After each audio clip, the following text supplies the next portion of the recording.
Parashat Vayakel. Le Talmud nous enseigne une discussion très intéressante entre Moshe et Betzalel lors de la confection du Mishkan. En effet, Moshe ordonna à Betzalel de confectionner avant tout les ustensiles, les kelim, et seulement après de procéder à la structure du Mishkan.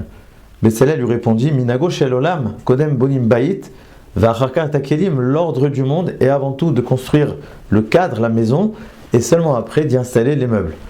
Chose à laquelle Moshe répondit: tu as raison, c'est ainsi que j'ai entendu de la bouche de Dieu. Betzalkel Haïta, tu portes bien ton nom, car tu es à l'ombre de Dieu.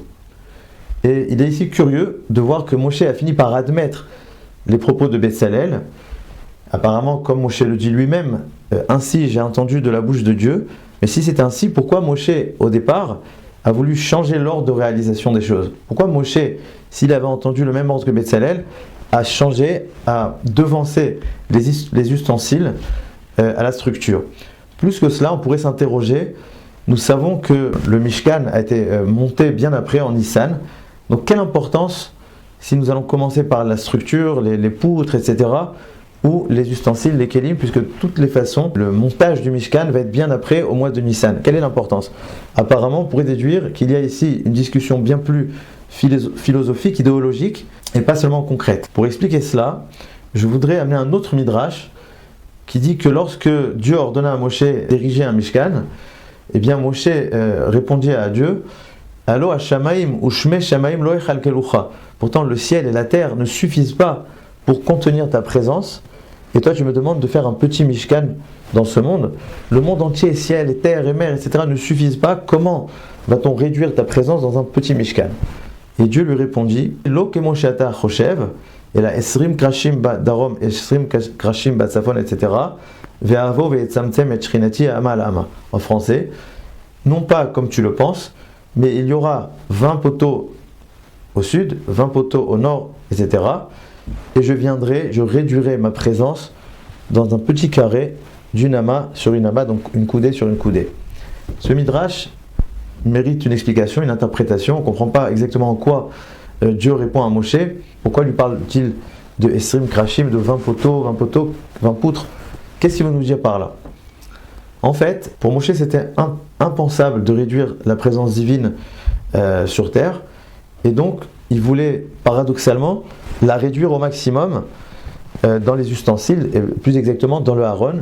Car comme nous dit le Midrash par ailleurs, Moshe avait un petit raisonnement à partir du verset Yoshev Beseter Elion, celui qui demeure sous le secret du Très-Haut.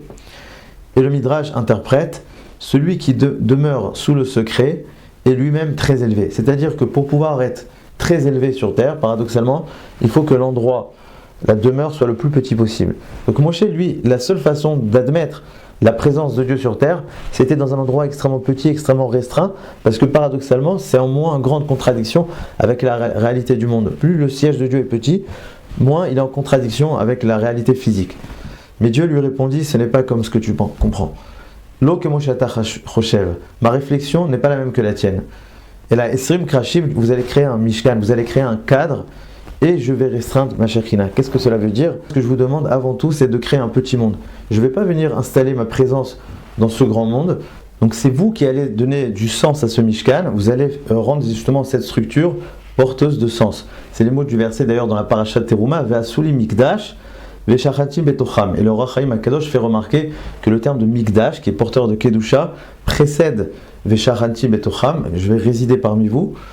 De là, on verrait que la Kedusha du Mishkan est présente avant même la présence divine, car c'est vous justement qui allez donner du sens à ce Mishkan, c'est vous qui allez créer ce petit monde à l'image du grand monde, donc ça va être un reflet un petit peu du grand monde, un petit microcosme, et seulement à travers cela, je vais pouvoir résider.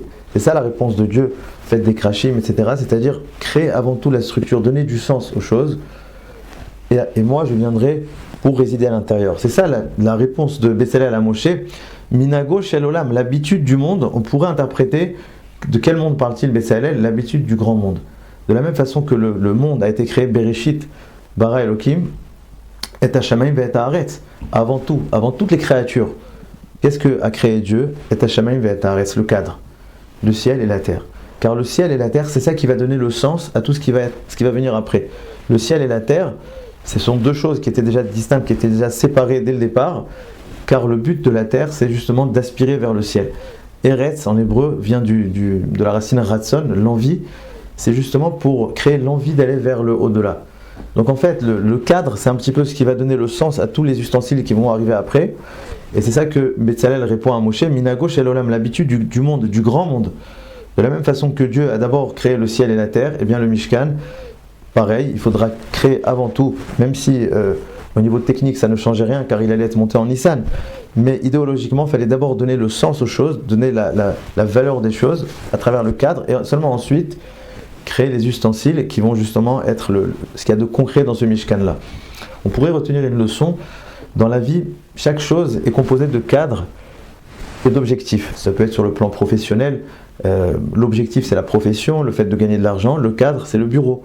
Ou pareil, au niveau des études, nous avons l'objectif c'est le savoir, l'enrichissement, et le cadre c'est l'école, la yeshiva ou autre.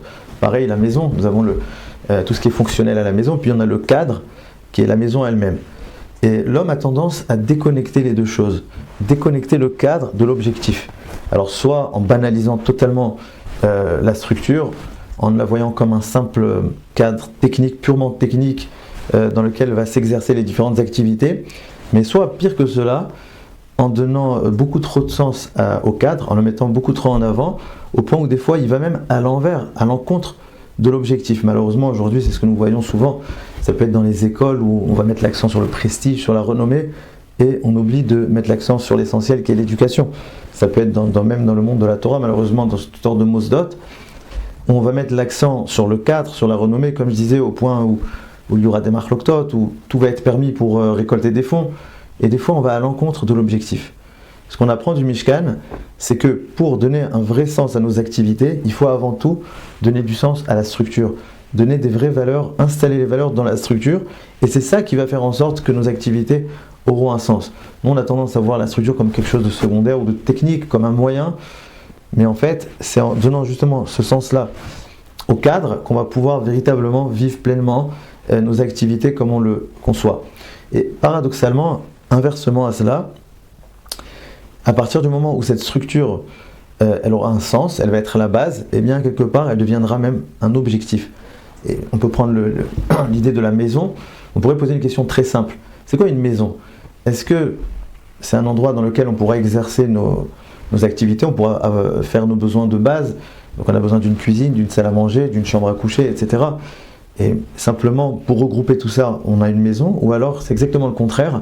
Toutes ces tâches-là, tous ces besoins, ils sont là justement pour créer la maison. C'est une question intéressante. Est-ce que la maison, le cadre de la maison, sert à justement pouvoir faire tous nos besoins vitaux, etc. Ou alors inversement, tous ces besoins-là sont là pour créer une maison? Je pense qu'à partir de la paration, on peut bien comprendre que la maison, comme on a dit, le cadre, il a un sens, mais il a un sens parce que c'est à la fois la base, mais à la fois la finalité. En fait, lorsqu'on va manger, lorsqu'on va dormir, on va discuter, on va étudier dans une maison, eh bien le but, c'est ni de manger, ni de dormir, mais c'est l'ambiance, l'atmosphère qu'on va créer à travers cela. Lorsqu'on va essayer d'endormir un enfant, c'est pas juste pour qu'il s'endorme, mais c'est pour échanger à ce moment-là. Lorsqu'on va être tous autour d'une table, c'est pas simplement pour manger, mais pour créer une harmonie. Et c'est cette harmonie qui est le but de la maison. Donnons du sens à la structure de nos maisons, installons des valeurs, des véritables objectifs, mettons des limites, des barrières, accordons du temps à nos enfants, donnons du respect, de l'amour à nos conjoints. C'est cela qui va donner tout un autre sens à chaque activité de la maison, et inversement, chaque activité va insuffler une harmonie, une paix, une véritable kedusha qui est notre petit Mishkan. Shabbat Shalom.